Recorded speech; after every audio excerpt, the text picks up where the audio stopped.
All right, welcome. Hope everybody's doing well. I'm starting a new series, uh, uncovering newspeak. I had intended on just finding a story, and pretty much uncovering a writer. But for my first one, I got a special treat from the Washington Post. Democracy dies in the darkness. We have Adam Schiff, an open letter to his Republican colleagues.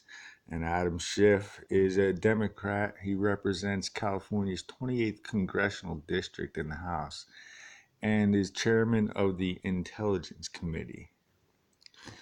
Well, I've read this first paragraph and I'm telling you, if this guy is the chairman of the Intelligence Committee, we're hurting. Okay, what am I talking about? Well, let's begin. This is a moment of great peril for our democracy. First sentence, he's already discredited, but okay. This is a moment of great peril for our democracy. Our country is deeply divided. Our national discourse has become coarse, indeed poisonous. Disunity and dysfunction have paralyzed Congress. Okay, let's go back to the first sentence and look at democracy. What do we have here?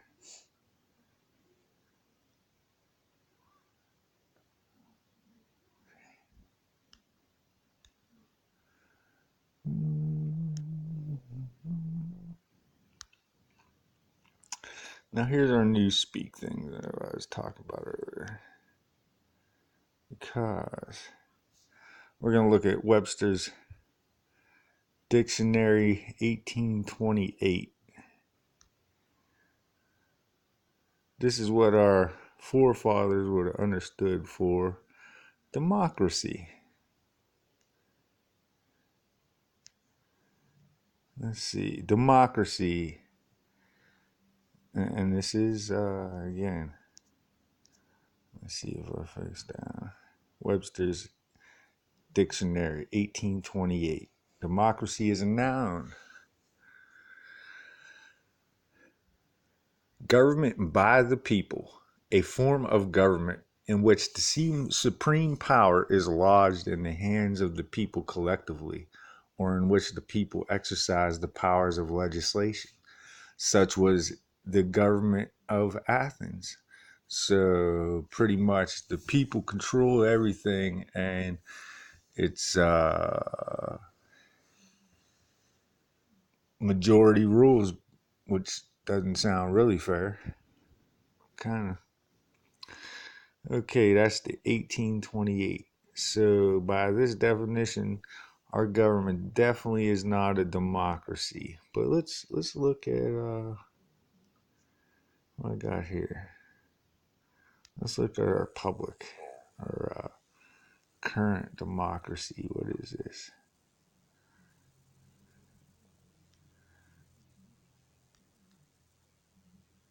Democracy definition. Now this is a current definition of it. A system of government by the whole population of all the eligible members of a state, typically through elected representatives. Well, we're in 1828. Did it say something about representatives? Nowhere, did it? Government by the people, a form of government in which the supreme power is lodged in the hands of the people collectively, or in which the people exercise the powers of legislation. Such was the government of Athens. Okay. So it had nothing about being representative. Capitalism and democracy are ascendant in the third world.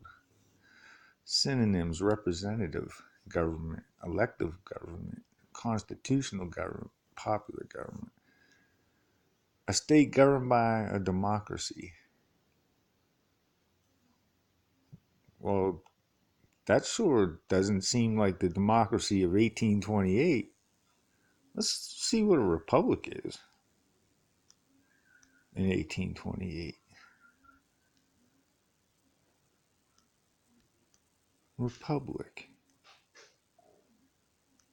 Okay. Republic 1828. A commonwealth. A state in which the exercise of the sovereign power is lodged in representatives elected by the people. In modern usage, it differs from a democracy or democratic state in which the people exercise the powers of sovereignty in person. Yet the democracies of Greece are often called republics. Huh. Crazy. So republic has representatives elected by the people. Sounds like we're a republic, not a democracy. Well, let's see what the modern definition of a republic is.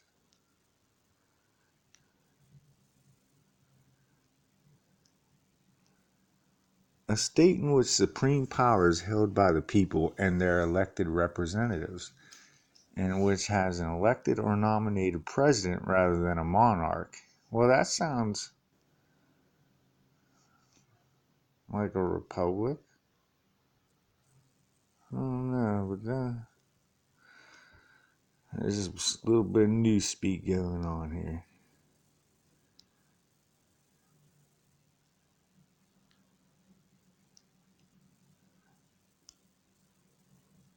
Alright, let's get back to the story.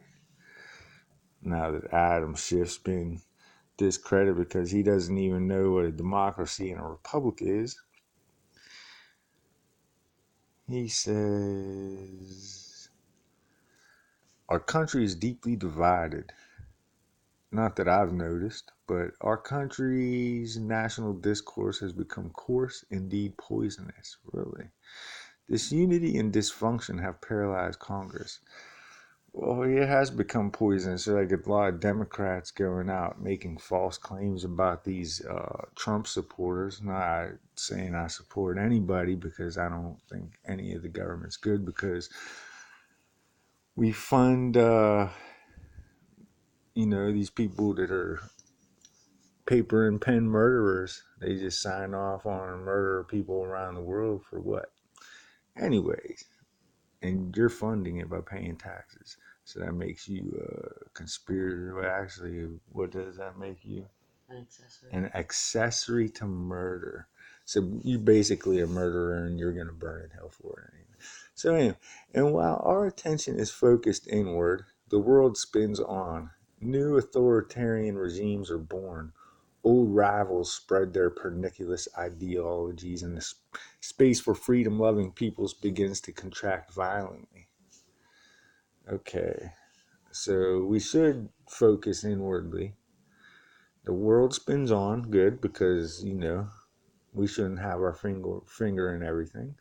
New authoritarian regimes are born. Well, the people should stay home and take care of, the stuff at home. Old rivals spread their pernicious ideologies. Well, people are going to have their ideologies, and you know what I mean? Not everything's for everybody. And the space for freedom loving peoples begins to contract violently. Right. I love freedom, but these people keep putting more legislation and laws and taxes and regulations, and just, it's all to benefit them. to benefit them. Right. Right. Because somehow, They're brainwashing people to become conformists. listen to this. At last week's Munich Security Conference, why the prevailing sentiment among our closest allies is that the United States can no longer be counted on to champion liberal democracy or defend the world order we built. Can no longer be counted on to champion liberal democracy. Well, why would we be championing liberal democracy? We're a conservative constitutional republic. Not in our government's eyes. Defend the world order. Where did we have the business? Ain't no wonder countries want to call the United States a imperialist power. For the past 2 years, we have examined Russia's interference in the 2016 election and its attempts to influence the 2018 midterms. See, that's what pisses me off most of all, because they keep saying Russia's interference, and that would say that the American public is stupid, and we're just like, yeah, Russia, we're gonna be convinced whatever the fuck comes our way. Yeah, they've put everybody to sleep. We're not so stupid. We knew we didn't want Hillary. We knew it. People said anything but Hillary. They were crooked. They went through so much scandal in the 90s, the 80s. Okay. Nobody wanted Hillary. She needs to get over it. Moscow's effort to undermine our democracy was spectacularly successful in inflaming racial, ethnic, and other divides in our society and turning American against American. Well, here's the truth. The only ones turning American against American are guys like that Smollett guy or whatever, the one that just pretended like he got beat up by some white guys hollering, "This is MAGA country," but it was actually two Nigerian dudes that he paid for it. Yeah, I didn't hear about that. yeah, he's a real terrorist because that's some Charles Manson type stuff, right? No doubt. Helter skelter kind of thing. That's terrorism for real. You know how many people could have got hurt over that dummies? Yeah. Wow. So anyway, and you know my granddad. So I ain't saying I'm a Trump supporter anyway, because my granddad told me back in the '80s when Trump was running his mouth on TV once. I was like, "Who's he?" And my granddad's like, just some blabbermouth." You know what I mean? Blowhard. That's Oh, what Dad blowhard. called him. Yeah, yeah. Blowhard. Just running his mouth. That's what he does. And he's successful at it. And I'm not mad that he's just making everybody mad because he's cleaning house. Get the gab. Right. But the attack on our democracy had its limits. Again, this is not a democracy. Russian President Vladimir Putin could not lead us to distrust our own intelligence agencies or the FBI. No, the FBI and the intelligence agencies did it themselves by just running guns into Mexico. Well, just one after another, one off after another. Why are they even doing that stuff to these people, murdering people overseas? Who cares what they do? Build a wall, keep them out. And these people that don't want to build a wall, well, then you're not concerned about security. So why are you sending people like thousands of miles away? And you can't trust the FBI. They got records on everybody for what? He could not cause us to view our own free press as an enemy of the people. He cannot undermine the independence of the Justice Department or denigrate judges. Only we could do that to ourselves. Although many force, yeah, that's the only truth he's told us. Only we could do that to ourselves, and he's one of them by using newspeak, like not knowing the difference between a democracy and a republic. Although many forces have contributed to the decline in public confidence in our institutions, one force stands out as an accelerant, like gas on a fire. And try as some of us might to avoid invoking the arsonist's name, we must say it. I speak, of course, of our president, Donald Trump. The president has just declared a national emergency to subvert the will of Congress and appropriate billions of dollars for a border wall that Congress has explicitly refused to fund. So, what Trump has done is basically um, not subverted anything because he is the president of the United States. How's he going to subvert anything? He's the guy we chose to do things like this when we need security, and Congress doesn't want to do it because they're being paid by some country like China or something. Who knows? And speaking of Congress, they're poor servants because even in the Christian Bible, it tells there's stories. Actually, I think it goes back into the Old Testament. There's stories about the servant that the master goes off and leaves servants 2 coins. One buries the coin, one goes and makes more money off the coins. And you know what I mean. Hmm. You're supposed to go make money, and we're giving you money. You're supposed to make it. We're supposed to be sitting at home and doing nothing. But instead, we're owing money out to China, whereas they should be owing us money. So we should be sitting at home. All these nations that we went out and gave stuff to so they could win their wars and stuff, it's ridiculous. And then all these rich people out here that they got wealthy by uh, raping the land of all the resources. Those resources were the nation's resources, not like some single individual that was like, yeah, we'll just build a corporation and then bankrupt it and build another corporation down the line somewhere else. That's what they do in coal country. But now I'm rambling, and let me get back to the story. Whether you support the border wall or oppose it, you should be deeply troubled by the president's intent to obtain it through a plainly unconstitutional abuse of power. It is not. It's within his power to do this.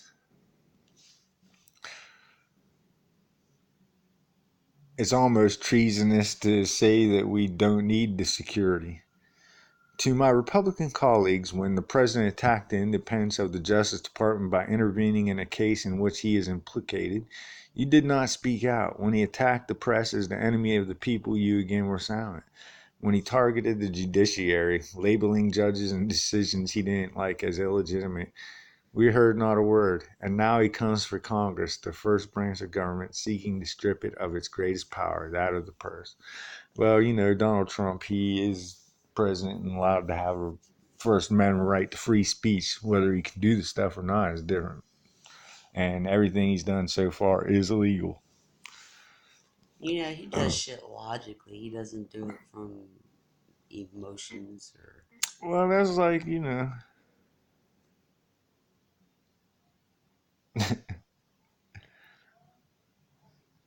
Yeah, other ones like there's just Trump. people that, I don't know, they want to fight against anything as long as, they don't want his name. But what they don't know is there's people that are just going to make sure his name lasts forever now, thanks to y'all. Because Hmm.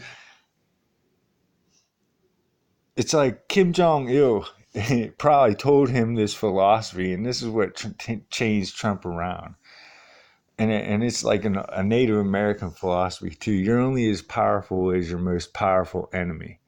And Kim Jong Il, his most powerful enemy is the United States. And I don't want to be his enemy because I kind of like Koreans. I like Kim Jong Il, and he might have some kind of weird psycho cult going on. But so what?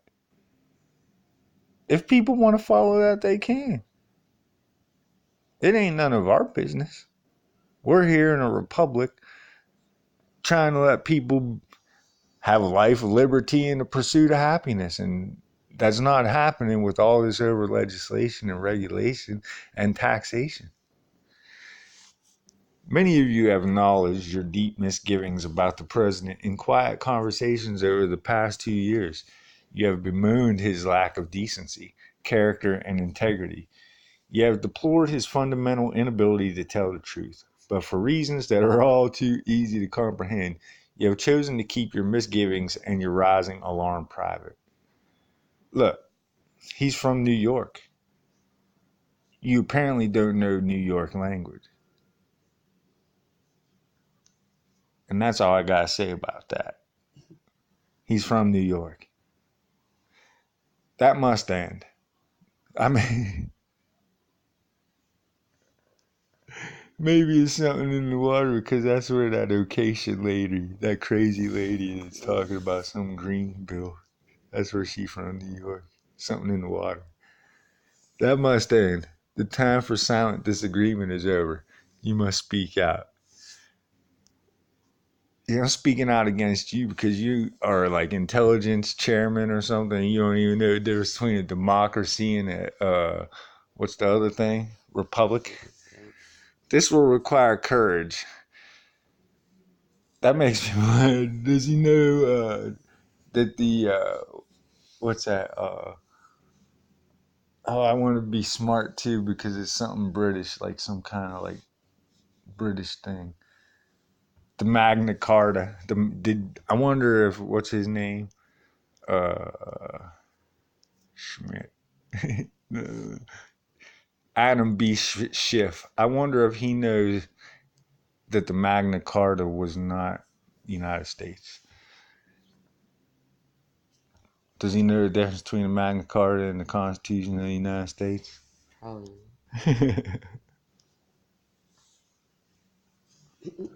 This will require courage. The president is popular among your base, which revels in his vindictive and personal attack on members of his own party. Well, if they're dirty, they're dirty.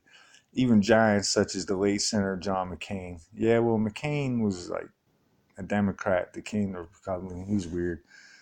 And yeah, he was a war hero, but war hero don't get you a golden coat, buddy.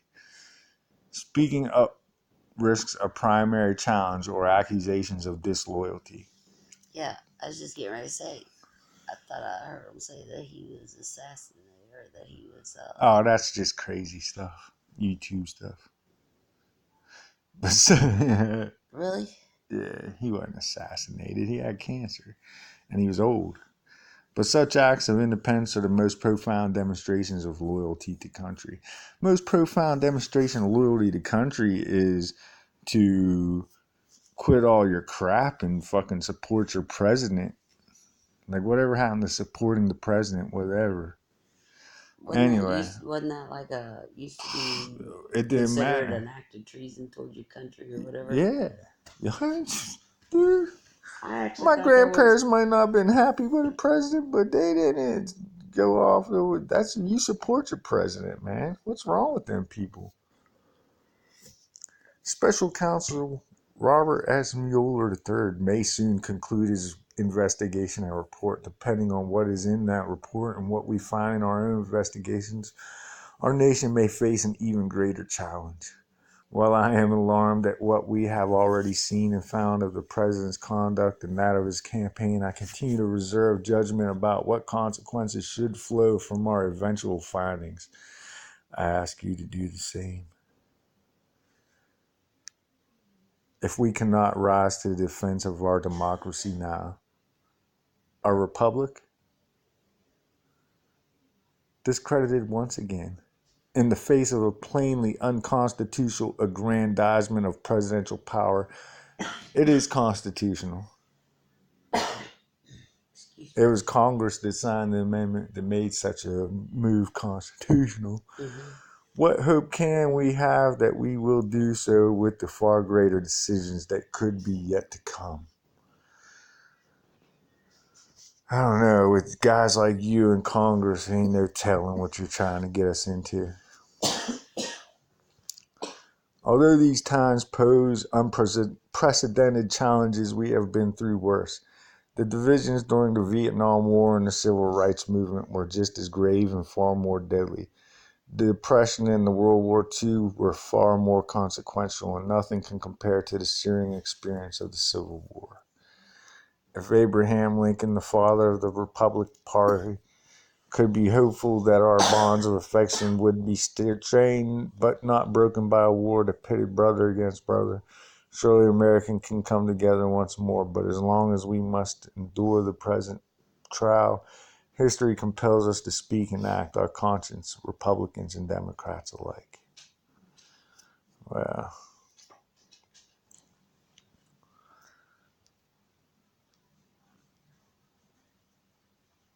this guy here, Mm-hmm. fool.